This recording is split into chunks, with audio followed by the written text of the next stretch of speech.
Okay, good morning. Welcome to the second hour of the Chris McCarthy Show. I have in studio attorney Jake Ventura, who's running for State Senate. Many of you know Jake he's a Dartmouth guy originally, and then has moved to Attleboro since about a year or two ago, and now he worked in the legislature before that. But I'm going to introduce Jake. Good morning, Jake. How are you, sir? Good morning. Happy Patriots Day. Thank you. So tell us a little bit about yourself and what you're doing. Sure. As you mentioned, previously lived here in Dartmouth most of my life. Was born in New Bedford, so strong connections to the South Coast. Worked in the legislature for Rep. Steve Howitt out of Seekonk. Covered Seekonk, Rehoboth, and Norton, which is a third of the district that I'm currently running for.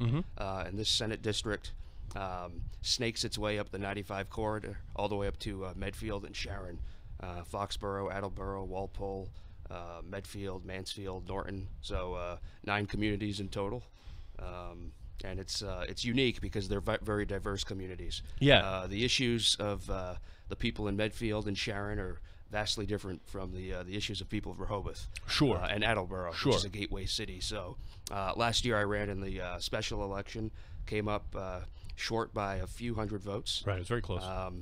And we're giving it one more shot. Having the governor at the top of the ticket, I think vastly improves our chances at success this November. So no, I absolutely agree with you. I think it's smart. Look, everybody their first time out generally doesn't always doesn't always win, but you got to come back. I am unfortunately now a part of that statistic. yes. Well, but a lot of guys, if you come back, everyone forgets Bill Weld lost even for Attorney General. People forget that. Yeah. People. Charlie Baker's the most popular governor in Massachusetts, but he lost.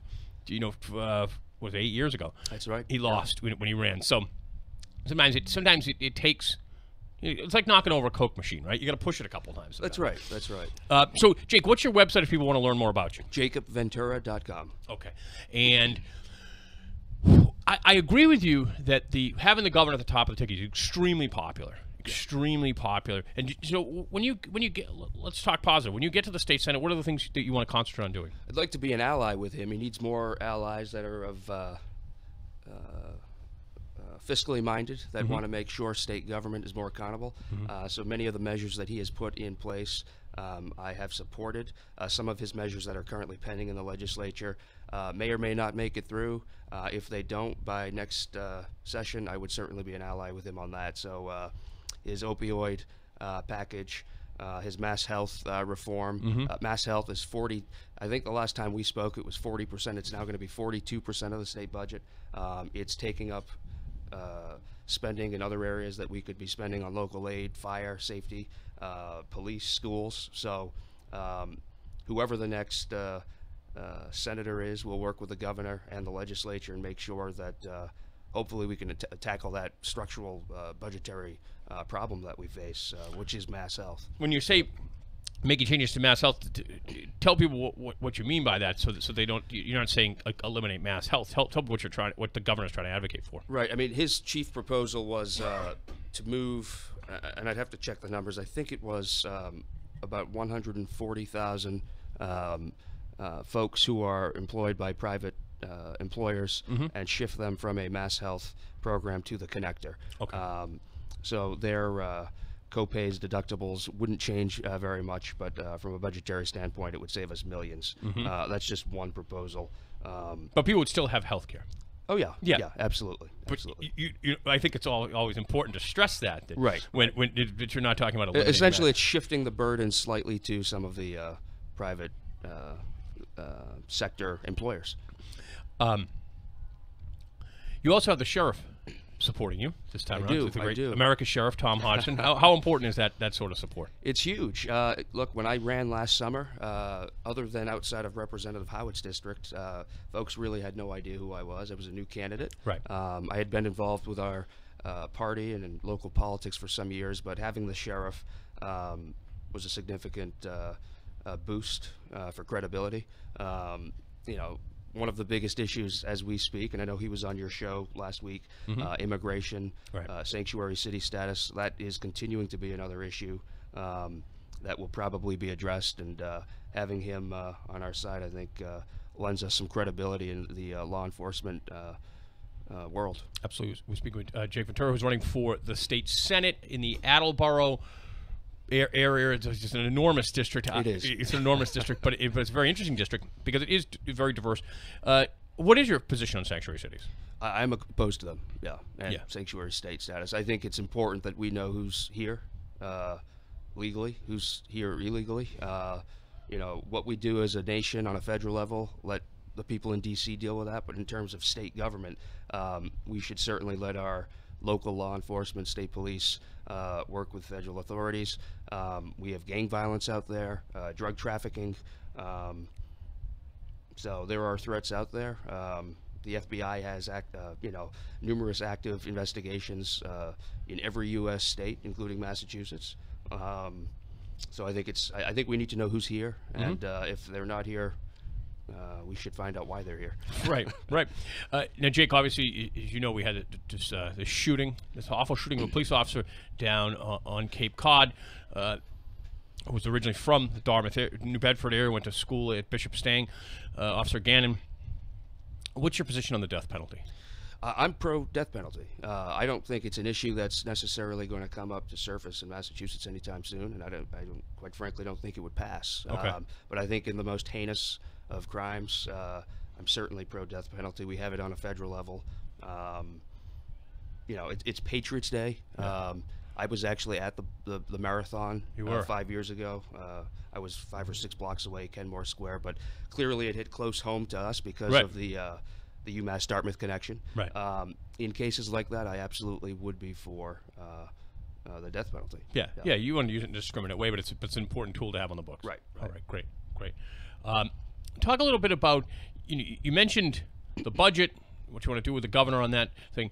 Talk a little bit about your experience working in local government, so people understand that while you're a new candidate, or not, actually, you're not really a new candidate anymore. Thanks for that reminder. We've tried you out once, and you're better for it. But talk a little bit about your experience and why people might want to vote for you, and what you've done already in your life. Sure. First time I ever went door to door, it was for a town meeting member, representative town meeting member. Unique experience, sitting in a high school auditorium, going through article warrants. You really learn from that position how town government, local government works, and how state government sometimes doesn't work. So that's why I'm a huge advocate for local aid. I also had the opportunity to serve on my finance committee for a year, and that was just a crash course in terms of learning the ins and outs of municipal finance, working with our town leaders, whether it's a police chief or town administrator. Making sure we propose a balanced, responsible budget. It's the same thing we're trying to do on Beacon Hill. So, and when you are on a town finance committee, you get a chance to see some of the roles the state plays in terms of your finance, in terms of the roads and things like that, the lottery funds. Talk a little bit about your position on road funding, lottery, stuff like that. Things that come in from the state, which you'd have responsibility for. And I know the House just passed a supplemental. What was it, Chapter 90 bill. I was reading a report the other day that said in total statewide, from a local perspective, our roads are underfunded by about $700 million. Actually, that number might be higher. I'll have to double check that number. But the point of this is we clearly have harsh conditions out there, snow removal, ice. We need to make sure that we adequately fund our transportation systems, whether it's highways, the MBTA, local streets and roads, and certainly I would be an advocate for increasing the local aid distributions to our towns and cities. Well, so you had that local piece. So you worked on your town meeting member, finance committee member, and then you worked in the legislature. I did. That's right. So you know where the men's room is, so to speak. In other words, you know you'll be able to hit the ground running. Yeah, that's right. And it's important to know, while I was only a first-time candidate, I've been working with some of these folks for years. I know them on a personal level, and would absolutely look to leverage those relationships in the House and in the Senate and in the governor's office to make sure we get stuff done. And I, quite frankly, am not going up to Beacon Hill if elected to make it a career. I'm an attorney.